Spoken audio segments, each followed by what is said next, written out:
السلام عليكم ورحمة الله وبركاته. حياكم الله في هذا الفيديو الجديد، وأحثكم على الاشتراك وتفعيل زر الجرس ليصلكم كل جديد. طبعا المخطط الإسرائيلي كبير جدا لتقسيم وتفتيت الدول العربية والمنطقة، وعن طريق يدها الإمارات اليد اليمنى للكيان الإسرائيلي الغاصب.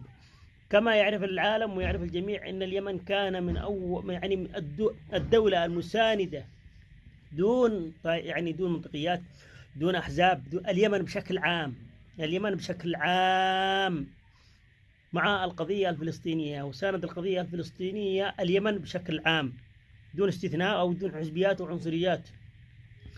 فكان اليمن حجر عثر أمام المشروع الإسرائيلي الذي يريد أن يقسم به الدول العربية ويسيطر على بعض الدول العربية. وكما تعرفون الهدف الكبير لإسرائيل، إسرائيل الكبرى، هذا كلنا نعرف هذا المخطط ولا يخفى على أحد.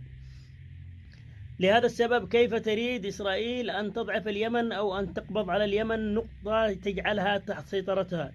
أولا استعانت إسرائيل بالإمارات كدولة عربية، وتعرف سواليف وعلوم دم عربي، وبس أنها ما مخلوط صهيوني. استعانت بهذه الدولة اللقيطة دولة الإمارات، استعانت بها إسرائيل لتنفيذ مشروعها في اليمن.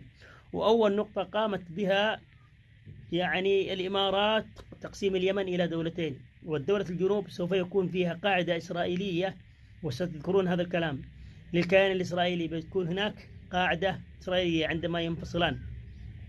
فإسرائيل عطت الأمل الكبير للإمارات أن عندما نقسم ونسيطر على الدول بنكون أنا وياك من أكبر وأعظم الدول. هذا الذي انجذب محمد بن سلمان لإطاعة أوامر الكيان الإسرائيلي. فأول نقطة عندما يتم تقسيم اليمن بيكون هنا قاعدة إسرائيلية في جنوب اليمن، انتقلوا إلى الصومال، ويريدون أن يقسموا الصومال إلى دولتين، دولة الصومال ودولة أرض الصومال. فدولة أرض الصومال هذه مقابلة جنوب اليمن، متقابلتان، هنا دولة أرض الصومال وهنا دولة الجنوب، وبتكون نقطة على باب مضيق المندب، المكان الاستراتيجي الذي تتطلع إليه إسرائيل وتتمناه من عقود. عبر من بيكون هذا المخطط؟ عبر الإمارات.